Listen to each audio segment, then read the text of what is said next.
Assalamualaikum warahmatullahi wabarakatuh. Perkenalkan, saya Janatun Naim dengan NIM 44014190056. Pada kesempatan kali ini saya ingin menjabarkan desain rencana pembelajaran menggunakan model Hijaz yang terdiri dari beberapa sintak. Sebelumnya, pembelajaran model Hijaz ini merupakan perpaduan antara gabungan dari sintak group investigation dengan komponen jelajah alam sekitar dan melahirkanlah 5 sintak ini di mana pada tahap evaluasi ini selalu tertera pada setiap sintak. Berikut adalah penjelasan singkatnya ya. Secara singkat dapat kita lihat pada setiap sintak ini terdapat evaluasi yang dimulai dari stimulation, constructivist, observation, concluding, dan implementation. Selanjutnya adalah langsung aja kita akan membahas tentang rencana pelaksanaan pembelajaran ARPP. Namun sebelumnya, di sini saya memilih KD 3.8 dan 4.8, yaitu 3.8 yang berbunyi mengelompokkan tumbuhan ke dalam divisio berdasarkan ciri-ciri umum serta mengaitkan peranannya dalam kehidupan, serta pada KD 4.8 menyajikan laporan hasil pengamatan dan analisis fenetik serta filogenetik tumbuhan serta peranannya dalam kehidupan. Dari KD tersebut dapat kita bahwa sangat relevan jika disajikan dengan model Hijaz, yang dimana model ini itu mengelompokkan atau mengedepankan investigasi atau pengamatan di lingkungan sekitar. Jadi hal tersebut jika pada materi plantai atau tumbuhan ini diterapkan Hijaz itu karena kita sering menemukan tumbuhan di lingkungan sekitar sehingga akan lebih mudah siswa untuk mempelajarinya seperti itu. Langsung saja pada rencana pelaksanaan pembelajaran ini ada 3 pertemuan, masing-masing adalah 90 menit, jadi total 6 kali 45 menit atau 3 pertemuan. Ini kompetensi intinya, dapat kita lihat. Selanjutnya kompetensi dasar dan indikator pencapaian kompetensi atau IPK. KD-nya sudah tadi KD 3.8 dan 4.8, dan penjabaran dari IPK pengetahuan atau IPK dari mengelompokkan tumbuhan ke dalam divisio berdasarkan ciri-ciri umum serta mengaitkan perannya dalam kehidupan itu. Yang pertama adalah mengidentifikasi ciri-ciri umum plantai. Yang kedua, menemukan ciri morfologis tumbuhan hot. Selanjutnya adalah mengidentifikasi ciri-ciri tumbuhan paku atau Pteridophyta. Selanjutnya ada mengklasifikasi paku berdasarkan ciri-ciri morfologis, mengidentifikasi karakteristik spermatopita. Selanjutnya setelah kita mengidentifikasi, ini ada membedakan gymnospermae dengan angiospermae, dan mengklasifikasi angiospermae berdasarkan ciri morfologi, membedakan ciri morfologi monokotil dengan dikotil, dan mengidentifikasi peranan dari masing-masing plantai yang sudah dipelajari. Selanjutnya pada KD keterampilan ini, IPK keterampilannya adalah menyajikan hasil identifikasi tumbuhan ke dalam bentuk kladogram dalam laporan. Selanjutnya adalah tujuan dari pembelajaran. Tujuan pembelajaran ini merupakan penjabaran dari IPK yang ada di atas ini. IPK pengetahuan dan IPK keterampilan. Tujuannya antara lain, peserta didik mampu mengidentifikasi ciri-ciri umum plantai dengan tepat melalui pengamatan di lingkungan sekitar. Peserta didik dapat menemukan ciri morfologis lumut yang termasuk tumbuhan berdasarkan literasi dan pengamatan. Peserta didik dapat mengidentifikasi ciri-ciri tumbuhan paku dengan benar dan tepat setelah melakukan pengamatan di lingkungan sekitar. Peserta didik dapat mengklasifikasi paku berdasarkan ciri-ciri morfologis. Peserta didik dapat mengidentifikasi karakteristik spermatopita melalui pengamatan di sekitar lingkungan dengan cepat dan benar. Dan beberapa lagi ini, dan terakhir adalah peserta didik dapat membuat laporan sementara dengan baik berdasarkan hasil pengamatan yang dilakukan secara berkelompok, di mana ini adalah pembuatan di dalamnya terdapat pladukra. Ada beberapa pelajaran sudah dijelaskan di atas adalah group investigation dengan pendekatan jelajah alam sekitar atau GIJAS dengan mengamati pantai yang ada di lingkungan sekitar siswa. Ini adalah kegiatan pembelajaran pantai yang pertama, hari pertama, yaitu dengan alokasi waktu 2 kali 45 menit atau 90 menit. Di sini terdapat kolom sintaks, deskripsi, dan alokasi waktu. Pertama, pastinya guru memberi salam, terus guru menyampaikan tujuan pembelajaran atau KD yang akan dicapai sehingga siswa tidak bingung apa yang akan kita belajar hari ini. Sehingga guru mengaitkan pembelajaran hari ini dengan kehidupan sehari-hari. Karena apa? Tadi pelantai itu merupakan materi yang bisa dipelajari dengan pengamatan di lingkungan sekitar sehingga ditanyakan tujuan apa sajakah yang sering kalian lihat di sekitar. Selanjutnya memberikan pretest. Ini tujuannya adalah memberikan mengetahui pengetahuan awal siswa. Selanjutnya ada syntax stimulation. Di sini guru memilih sebuah stimulus berupa video, ciri-ciri karakteristik dari masing-masing pelantai, dan juga ciri-ciri umum ya. Selanjutnya, guru mengarahkan siswa untuk memahami video tersebut. Guru memberi pertanyaan secara acak. Nah, ini untuk mengembangkan stimulus. Ini berdasarkan tujuan tadi yang sudah saya jelaskan, itu mengidentifikasi ciri-ciri pantai dengan tepat, sehingga diberilah pertanyaan mengenai ciri-ciri umum terlebih dahulu.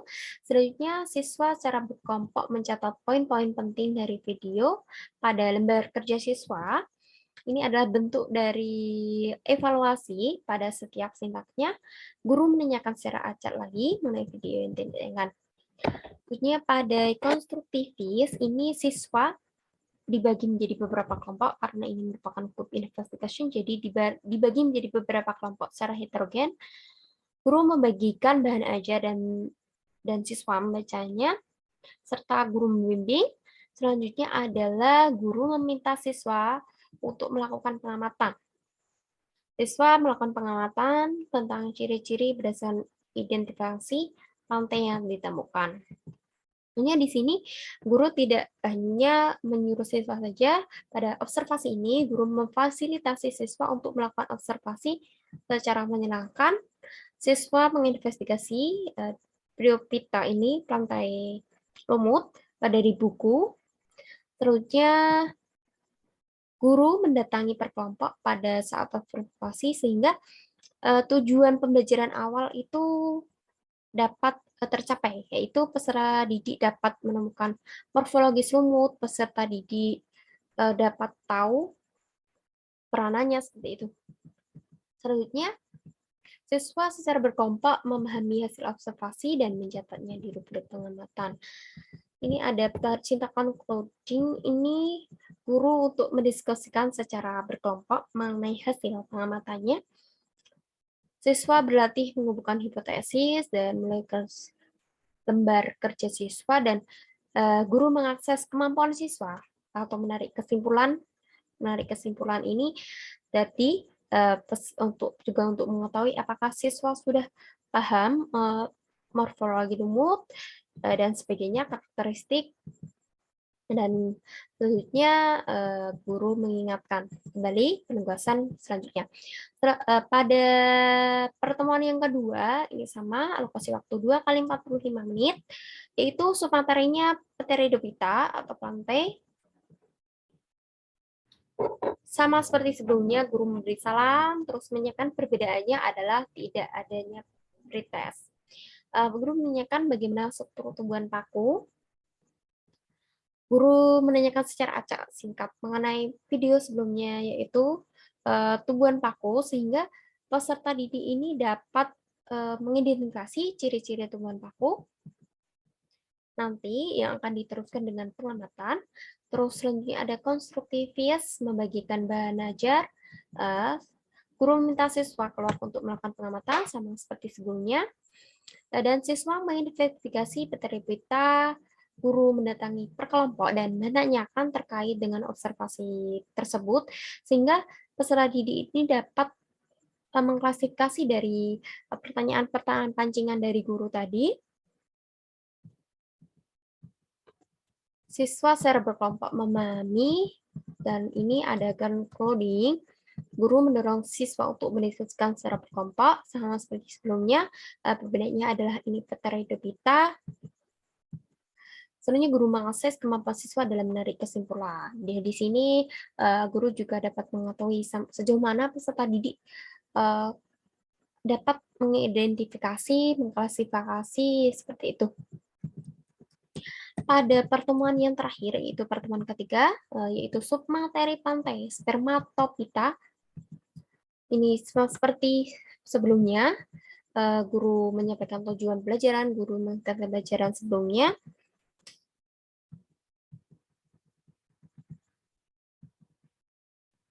Dan ini pertanyaannya adalah bagaimana struktur spermatopita. Guru meminta siswa kelas untuk melakukan pengamatan. Pada sintak observasi itu guru melakukan fasilitasi siswa untuk melakukan observasi, menginvestigasi sama seperti sebelumnya, namun ini perbedaannya adalah spermatopita. Dan guru mendatangi perkelompok sehingga guru dapat mengetahui apakah ini siswanya sudah bisa mengidentifikasi, membedakan gimnospermae dengan angiospermae, dan sebagainya. Guru mendorong siswa untuk mendiskusikan secara berkelompok. Ini adalah sintak implementation, di mana pada sebelumnya belum ada sintak ini, yaitu siswa mempresentasikan hasil pengamatan plantae di sekitar lingkungan berdasarkan laporan sementara pada materi biopita, pteridopita, dan spermatopita. Guru itu mengajak siswa untuk menarik kesimpulan secara menyenangkan melalui game, di mana pada tahap presentasi ini direkam dengan cara yang game, yaitu dengan talking stick. Jika siswa terus mendapatkannya, boleh bertanya dan menjawab pertanyaan dari guru maupun siswa lain, sehingga guru ini dapat mengetahui apakah sudah tercapai tujuan pembelajaran, yaitu peserta didik mampu mengklasifikasi angiospermae atau belum, peserta didik dapat memberikan gimnospermae atau belum, peserta didik dapat memahami perbedaan dikotil atau monokotil atau belum. Sehingga siswa bersama guru menyimpulkan materi. Pada akhir pembelajaran ini guru memberikan post test seperti sebelumnya, retest untuk mengetahui awal kemampuan siswa dan proses ini, apakah model pembelajaran ini baik diterapkan dalam materi ini. Selanjutnya ada jenis atau teknik penilaian. Pada ini ada 3, pengetahuan kognitif, keterampilan atau psikomotor, dan sikap afektif. Pada pengetahuan kognitif ini tekniknya ada tes tulis, tadi pretest dan post test. Bentuk penilaiannya ini soalnya pilihan ganda, dan pertanyaan tadi secara acak lembar penilaian. Ini penilaiannya itu meskipun kelompok nanti akan dinilai secara individu. Sebenarnya keterampilan psikomotor ini tekniknya observasi dan presentasi tadi, apakah bisa menjawab atau masih bingung atau bagaimana. Dan bentuknya instrumen penilaian observasi dan presentasi. Yang terakhir adalah sikap afektif pada observasi. Apakah peserta didik bisa bekerja sama dengan yang lain atau aktif dengan yang lain atau hanya diam saja, seperti itu, dengan bentuk penilaian instrumen penilaian sikap. Terima kasih, sekian dari saya tentang RPP model GIJAS. Sekian, apabila terdapat kesalahan, mohon maaf. Wassalamualaikum warahmatullahi wabarakatuh.